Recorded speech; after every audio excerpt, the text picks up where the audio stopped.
Shalom, shalom, je vous salue dans le nom de Jésus-Christ. Cet après-midi, je viens encore partager quelque chose avec vous en ce qui concerne Congo-Brazzaville. Je me présente, pour ceux qui ne me connaissent pas, je suis votre humble serviteur, le pasteur Christian Joseph. Comme j'ai parlé lors de mon premier message, je disais que le Seigneur m'avait parlé sur le Congo-Brazzaville par rapport à des choses qui risqueront d'arriver si nous ne prêtons pas attention par rapport à ce que le Seigneur m'a demandé de vous parler. Alors avec simplicité de cœur encore, je me tiens encore devant vous pour vous partager quelque chose parce que je me rends compte que malgré l'intervention, la première intervention que j'ai faite, les autorités politiques, les autorités ecclésiastiques, certains n'ont pas pris conscience. Je pense que ça sera ma dernière intervention par rapport à cette révélation jusqu'à ce que ça va se réaliser si les gens ne font pas attention. Voilà, donc, parce qu'il y a un moment, Dieu parle, il y a un moment, le Seigneur reste aussi calme. Vous savez, comme je disais la fois dernière, le Seigneur ne fait jamais quelque chose sans avoir révélé à ses serviteurs. Donc, le Seigneur donne encore une dernière avertissement parce que nous sommes en train de traverser une période très dangereuse. Nous sommes en train de traverser un moment de l'accomplissement de la prophétie que le Seigneur m'avait révélée sur le Congo-Brazzaville. Avant tout, nous allons d'abord prier. Seigneur, merci pour ta grâce, pour ta fidélité. Merci encore, Père, pour ce privilège que tu as permis à ce que Seigneur, je me tiens encore devant ton peuple afin de partager, de rappeler ce que tu m'avais parlé, Seigneur, sur le Congo-Brazzaville. Je bénis, Seigneur, toutes les personnes qui vont écouter ce message et toutes les personnes qui vont écouter et distribuer le message à ceux qui n'ont pas encore vécu le message. Afin que Saint-Esprit, tous ensemble, nous puissions prendre ça au sérieux, prier en faveur de notre nation. Je sais que le projet que tu as formé pour le Congo-Brazzaville, ce n'est pas un projet de malheur, mais plutôt un projet de prospérité, de bonheur. À toi l'honneur, à toi la puissance. Saint-Esprit, que je me diminue afin que toi seul tu t'accroisses en moi. Au nom de Jésus-Christ, Amen. Voilà, comme je disais que ça sera ma dernière intervention par rapport au message en ce qui concerne le Congo-Brazzaville. Ça sera ma dernière intervention par rapport à ce qui pointe à l'horizon. Je pense que nombreux vont comprendre pourquoi le Seigneur m'avait demandé de partager ce message quand le message va se réaliser, lorsque les gens ne prendront pas conscience. Comme je disais la fois dernière, moi je n'aime pas les réseaux sociaux, mais le Seigneur m'a mis à cœur, il faut que je parle. Parce que la première intervention que j'ai faite, certes il y a eu beaucoup de gens, il y a eu certaines personnes qui n'ont pas pris conscience, mais il y a eu aussi beaucoup de gens qui m'ont contacté, qui m'ont confirmé le message dans le sens que parmi les personnes qui m'ont appelé, ils ont reçu quasiment le même message. Vous savez, quand Dieu parle à une personne, il finit toujours par la confirmation par d'autres personnes parce que la Bible déclare que le témoignage de deux personnes est vrai. Moi, j'ai reçu le message. Il y a eu aussi des gens qui ont reçu aussi le message pour confirmer le message que Dieu m'a donné en ce qui concerne le Congo-Brazzaville. Je disais tout à l'heure, nous sommes en train de traverser une période très très très dangereuse. Et une période auquel que si nous ne faisons pas attention, nous allons nous retrouver dans une situation très très très très compliquée. J'en profite par cette occasion de m'adresser d'abord à l'Église, en particulier le corps de Christ du Congo-Brazzaville. Le Seigneur m'a fait comprendre que la majorité des gens, parfois lorsque nous pensons qu'ils sont pères, mais la majorité, ils sont pas pères au fait. Parce que un père, si un enfant vient lui parler de quelque chose, il doit prêter avec attention ce que l'enfant a reçu quelque chose de la part du Seigneur. S'il ne prête pas attention, ça veut dire que c'est un père irresponsable. Parce que Dieu nous apprend aussi ce qu'on appelle par le sens d'écoute. Si je parle ainsi, simplement parce qu'il y a eu certains hommes de Dieu que je prenais comme des pères dans la foi, parce que j'ai mon père spirituel, mais les pères dans la foi dans le sens que par rapport à la nation, dans chaque nation, il y a toujours des gens auxquels que Dieu a élevés. Et c'est des gens auxquels que Dieu a donné aussi les privilèges de rencontrer aussi les personnalités de la République. Alors moi, je pensais que c'était des gens qui étaient pères, mais je me suis rendu compte que la majorité des gens ne sont plus pères simplement parce qu'ils ne sont pas avec Dieu. Ils ne sont plus avec Dieu. Il y a des gens qu'on pensait qu'ils sont toujours avec Dieu, mais ils ne sont plus avec Dieu. C'est pour cela, lors de ma première intervention, je disais que le message là ne sera pas accepté par tout le monde. C'est que normal, lorsqu'un homme de Dieu reçoit un message de la part du Seigneur, ce n'est pas tout le monde qui sera pour. Il y aura des combats, il y aura des gens qui vont nier l'existence du message, il y aura des gens qui vont combattre. Mais étant donné qu'un message qui vient de Dieu, même si on peut le combattre, la finalité, ça finira toujours par s'accomplir. Parce que Dieu n'est pas un homme pour mentir, ni fils d'un homme pour se repentir. Alors, j'ai eu beaucoup de combats. Quand j'ai appelé quelques leaders du Congo-Brazzaville, leaders ecclésiastiques, je les ai partagé la vision. Je les ai dit, regardez comment le Seigneur m'a montré qu'est-ce que nous devons faire. J'aimerais bien que vous puissiez m'accompagner dans cette démarche. Parce que je ne peux pas faire la mission là seule. Parce que c'est une mission qui ne concerne pas mon église locale, mais c'est une mission qui concerne le corps de Christ. Voilà, donc là, ça n'a rien à voir avec une dénomination quelconque. C'est une révélation qui consiste dans l'ensemble de la République du Congo-Brazzaville. Mais j'ai vu leur attitude, je me suis rendu compte que la majorité des gens ne sont plus pères, simplement parce qu'ils sont maintenant de l'autre côté. Alors c'est pour ça que le Seigneur m'a donné vraiment les interdictions fermes.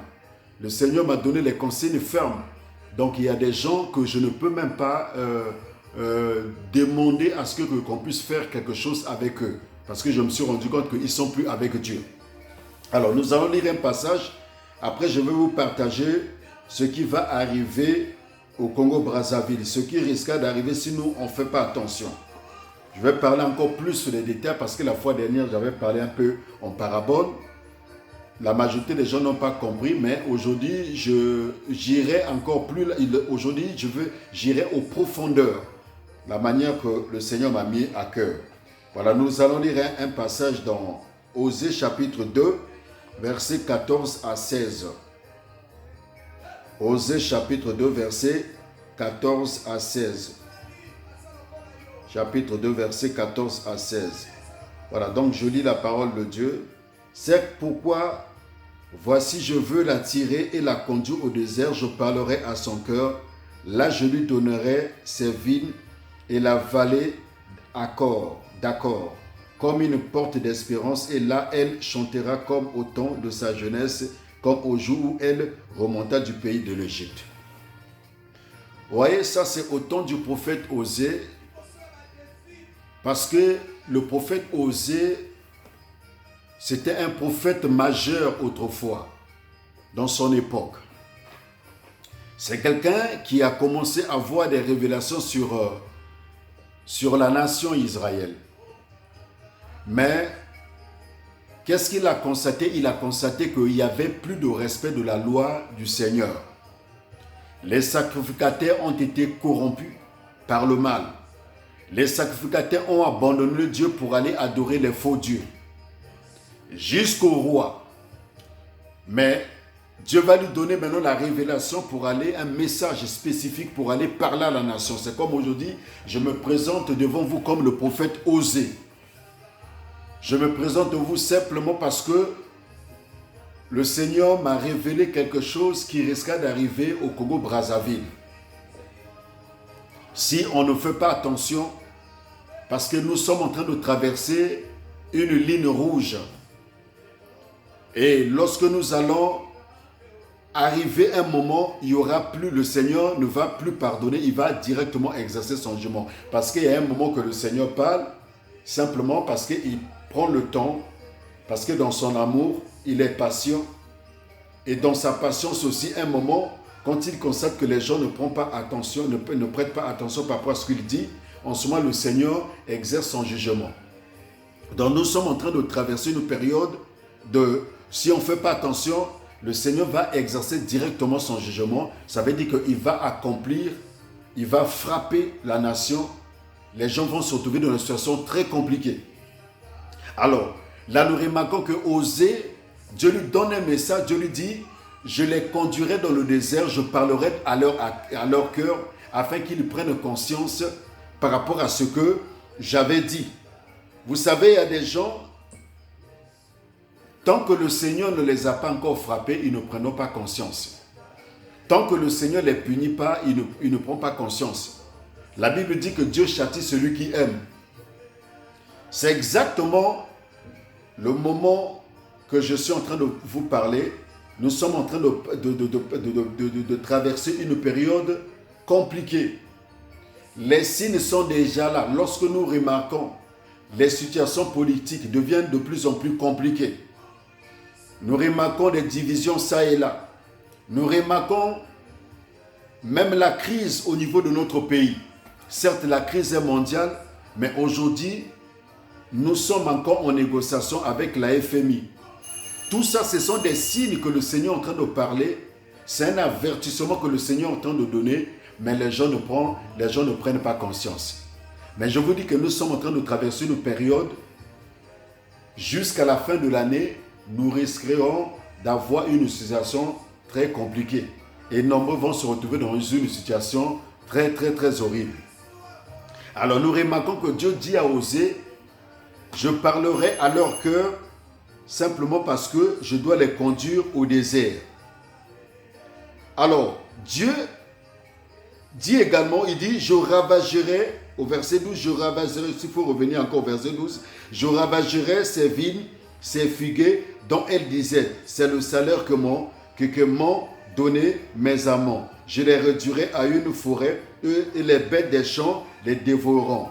Dieu dit que comme Israël se glorifiait comme quoi? Parce qu'ils avaient des vignes que leurs femmes les donnaient, leurs amants leur donnaient. Comme ils se glorifiaient par rapport aux gens que eux, ils rencontraient des gens qui leur donnaient de la vigne, des gens qui leur donnaient de bénédictions, les gens qui leur donnaient tout ce qu'ils voulaient. Mais cette fois-ci, je vais les conduire au désert, je parlerai à leur cœur. Nous sommes en train de traverser une période compliquée. Si nous ne faisons pas attention, notre pays va prendre le feu. Si nous ne faisons pas attention, notre pays, les gens, comme je disais la fois dernière, que les gens qui n'étaient pas importants, ils vont devenir importants. Les gens qui étaient importants, ils ne vont plus devenir importants. Dieu va élever une autre génération et d'autres personnes, cette génération va partir. Dans l'église, tout comme dans la politique. Voilà, c'est pour cela. Je veux que nous prenions ça au sérieux. Parce que si nous ne prenons pas au sérieux, nous allons nous retrouver dans une situation très, très, très compliquée. C'est pour ça que le Seigneur m'a mis à cœur à vous parler. Parce que nous sommes en train de traverser une période rouge. Une période d'accomplissement. Une période auquel le Seigneur avait dit qu'il allait changer les choses dans notre pays. Alors, le Seigneur appelle toute la nation à la repentance. Moi, j'avais donné un plan par rapport à ce que le Seigneur m'avait dit. J'ai proposé aux leaders, j'ai proposé aux hommes politiques, c'est le temps que nous devons faire le culte de la nation. Le culte de la nation, Dieu a donné un plan. À partir de ce culte de la nation, vous allez remarquer, le Seigneur va faire beaucoup de choses qu'il avait préparées pour la nation. Un, comme j'avais dit lors de ma première intervention, le Seigneur va toucher le président, il va sortir les gens qui sont dans la prison. Deux, le Seigneur va l'utiliser de préparer un successeur selon la volonté de Dieu et non selon sa volonté. Mais étant donné que les gens n'obéissent pas, étant donné que l'Église ne veut pas prendre sa part de responsabilité, de prier pour la nation, de faire ce que Dieu m'a demandé comme plan, vous allez remarquer ce qui va se passer. Qu'est-ce qui va se passer? Dieu va emmener notre pays en déportation spirituelle. Dieu va emmener notre pays en déportation spirituelle. Quand je parle de la déportation spirituelle, ça ne veut pas dire que non, le président Sassou va partir du pouvoir. Non, pas forcément ça.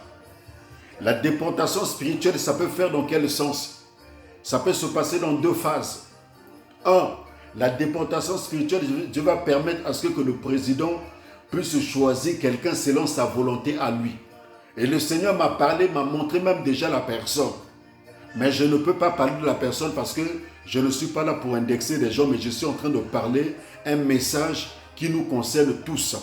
Je ne suis pas contre la personne que le président va préparer selon sa volonté, mais simplement, je vous donne un message que le Seigneur est en train de me dire. Quand la personne va venir au pouvoir, la personne, ça sera une personne plus proche du président. Quand il va venir au pouvoir, la personne là ne travaillera pas dans n'importe quel poste stratégique avec les Congolais de Brazzaville. Il va prendre les étrangers, vont envahir notre pays. Remarquez ce qui se passe au Congo démocratique aujourd'hui. C'est des Rwandais qui ont pris la possession du Congo. Regardez comment le Congo démocratique subisse. Le Seigneur m'a parlé également du Congo démocratique. Après cette vidéo, je ferai aussi une autre vidéo pour le Congo démocratique. Donc, qu'est-ce qui va se passer? Notre pays ira en déportation spirituelle. Simplement parce que les gens n'ont pas obéi à la volonté de Dieu. La personne qui viendra là, la personne, qu'est-ce qu'il va faire? Il ne va même pas travailler avec des gens qui ont fait n'importe quoi au pays. Parce qu'il va venir pour mettre de l'ordre. Et quand il va mettre de l'ordre, qu'est-ce qui va se passer? Il va emmener les étrangers. C'est les étrangers qui vont prendre la position. Même dans la garde présidentielle, vous ne verrez même pas des Congolais de Brazzaville qui seront dans sa garde rapprochée. Et le pays ils vont prendre le pays en otage. Ils vont prendre le pays en otage. Et c'est là où les Congolais vont pleurer. Et la personne là fera 2 mandats. Il fera 2 mandats, la personne en question. Il fera 2 mandats. C'est pour cela. Ça sera la volonté permissive. Parce que dans la volonté de Dieu, il y a la volonté parfaite et il y a la volonté permissive. La volonté permissive, c'est que quoi? Quand le Seigneur parle aux gens, si les gens ne comprennent pas, les gens ne veulent pas faire la volonté de Dieu, Dieu peut permettre la volonté permissive. Mais dans chaque volonté permissive, il y a un prix à payer. Regardez Israël au temps des juges. Israël n'était pas prêt d'avoir un roi. Mais quand ils ont pleuré à Dieu, il nous faut un roi. Mais qu'est-ce que tu vas faire? Dieu, comme ce n'était pas le temps de Dieu, mais Dieu a écouté quand même les propos des enfants d'Israël. Il a écouté leurs cris. Qu'est-ce que Dieu va faire? Dieu va choisir Saoul selon la volonté de son peuple. Mais ce n'était pas la volonté parfaite de Dieu. Tous nous connaissons comment est-ce que Saoul a fait. Saoul a fait n'importe quoi, il a désobéi à Dieu. Il a commencé à combattre les vrais prophètes de Dieu. Dieu lui a demandé de mettre justice. Il n'a pas fait la justice. Il a commencé à faire ce qu'il voulait. On a vu la finalité de Saoul. Dieu l'a rejeté. Dieu va choisir l'homme selon son cœur. À la personne de David qui devrait accomplir toute la volonté de Dieu. C'est exactement ce qui risquera d'arriver dans notre pays. Si les gens ne prennent pas conscience, la première des choses, c'est que le président à cause de la désobéissance de l'Église, à cause de la désobéissance de l'Église qui n'a pas pu faire sa mission auprès des politiciens que Dieu a mis devant eux.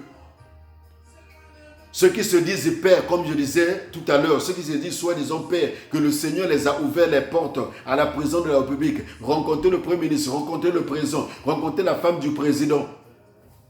Mais ceux qui n'ont pas pu faire leur mission, qu'est-ce que Dieu va faire? Dieu va emmener le pays en déportation spirituelle.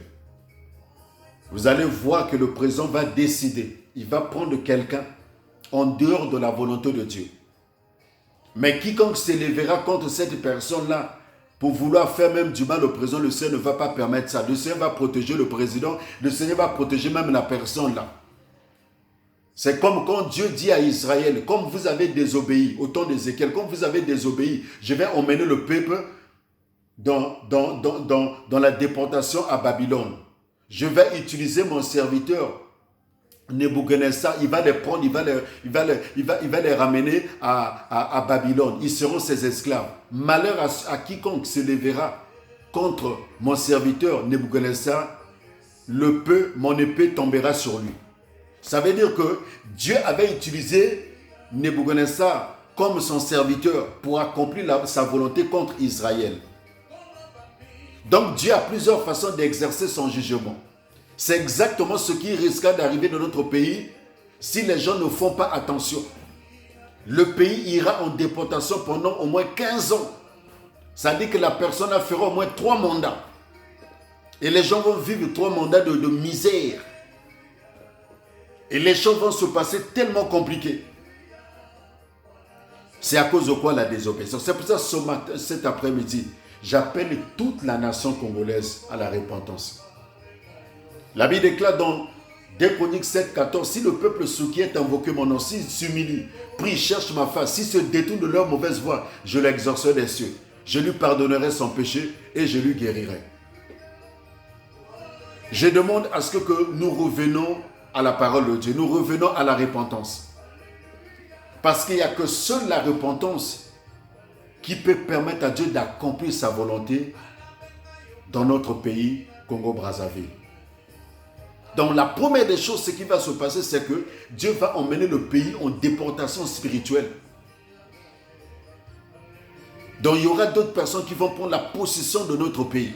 Les postes stratégiques, vous allez voir, les généraux, les postes stratégiques, tous les généraux qui sont ici, qui sont actuels, la majorité, ils vont se retrouver en exil.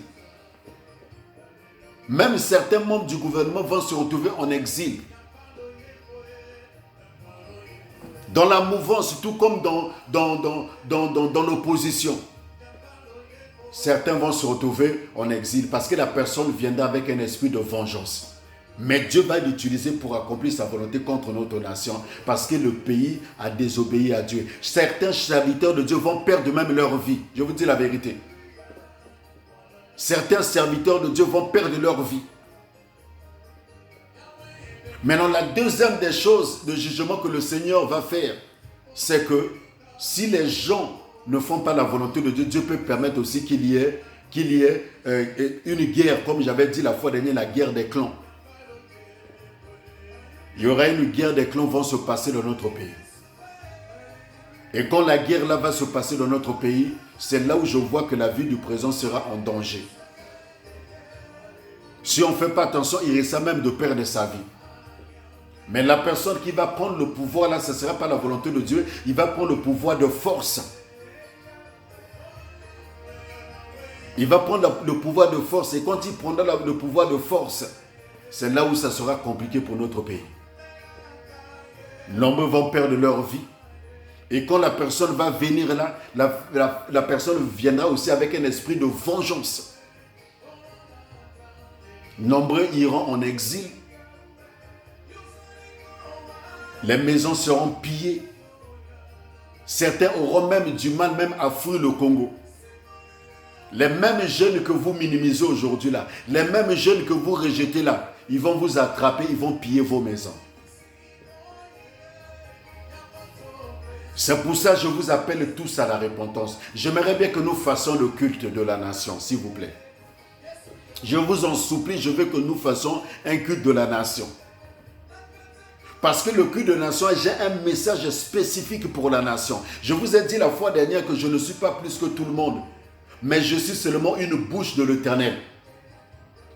Vous savez, la majorité des gens que vous voyez, vous dites que c'est des serviteurs qui sont auprès de vous là. La majorité sont rentrés dans la franc-maçonnerie. La majorité sont rentrés dans la Rose-Croix. La majorité ont mené le vaudou à l'église. Comment vous voulez que les gens comme ça, Dieu puisse délivrer la nation au travers d'eux? Les vrais serviteurs sont combattus. Les vrais serviteurs sont rejetés. Moi, je ne m'en prends pas aux hommes politiques. Comme je disais la fois dernière que le monde entier est sous la puissance des ténèbres. Même si eux, ils sont dans les sectes, mais nous sommes là pour les aider.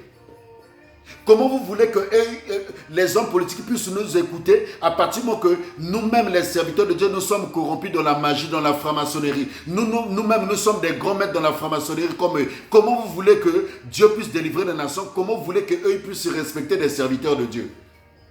La majorité sont rentrés, même dans le vol.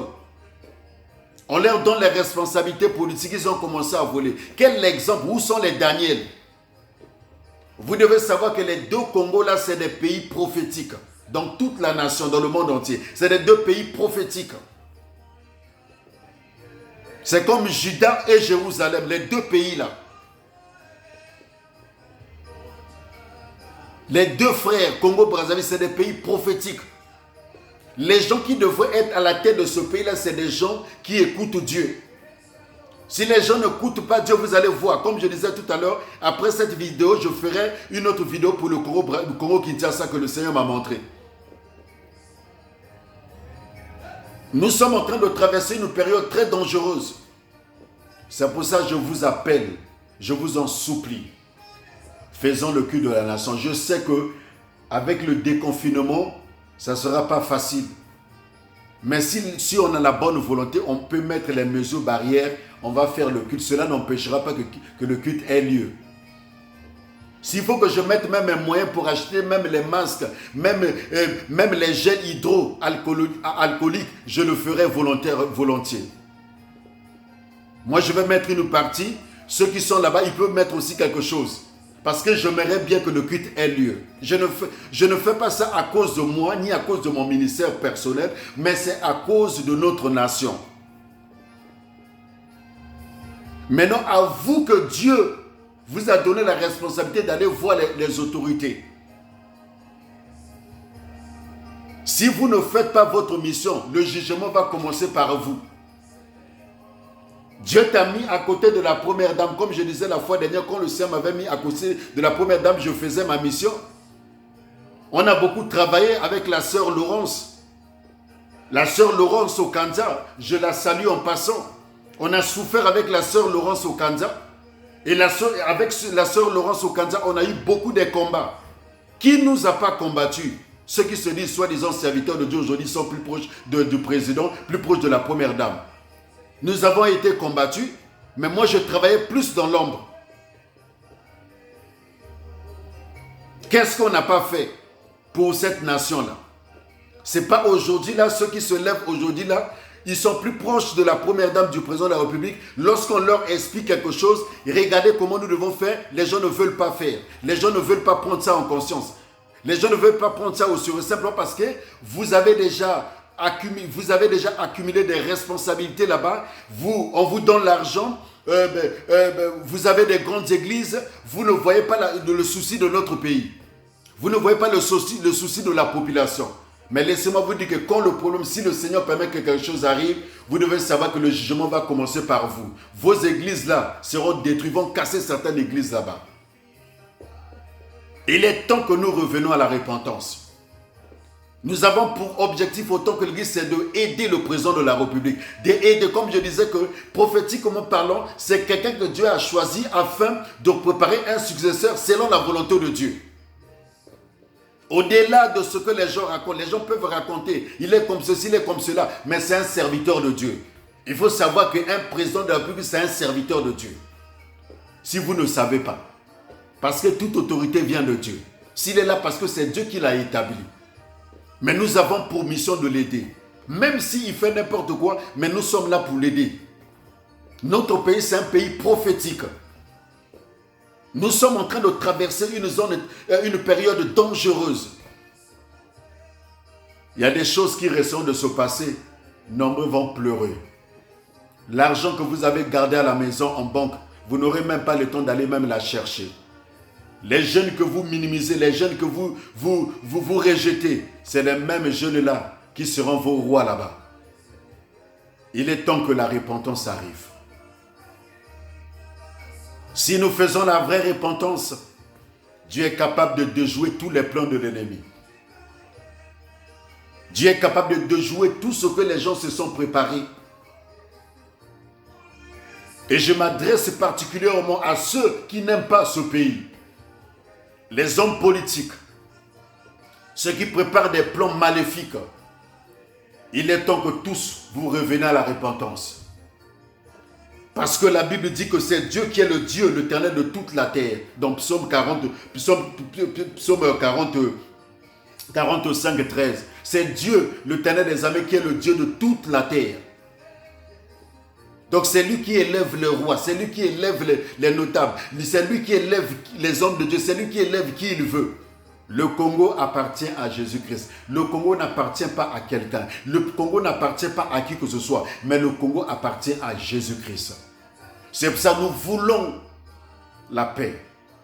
Mais pour que la paix ait, il faut que nous établissions la volonté de Dieu dans notre pays. C'est pour ça le plan que Dieu m'a donné, c'est ce que je suis en train de partager avec vous.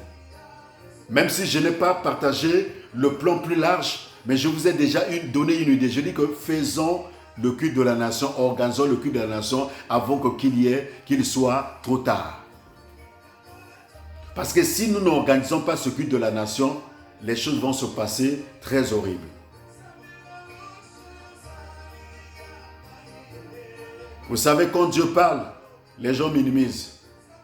Si aujourd'hui j'étais un homme de Dieu qui avait la plus grande église du Congo, les gens auront pu peut-être m'écouter facilement. J'aurais pu peut-être avoir les ouvertures facilement n'importe où. Mais comme je suis le plus moindre, qui peut m'écouter? La Bible dit que Dieu se sert des choses viles pour confondre les sages de ce monde. De toute façon, comme je disais, lors de ma première intervention, on reconnaîtra un vrai prophète par rapport à l'accomplissement de sa prophétie. Si vous ne voulez pas écouter, tant pis pour vous. Et je m'adresse également aux hommes de Dieu qui ont toujours tendance de vouloir détourner les visions des gens. Dieu m'a donné un plan.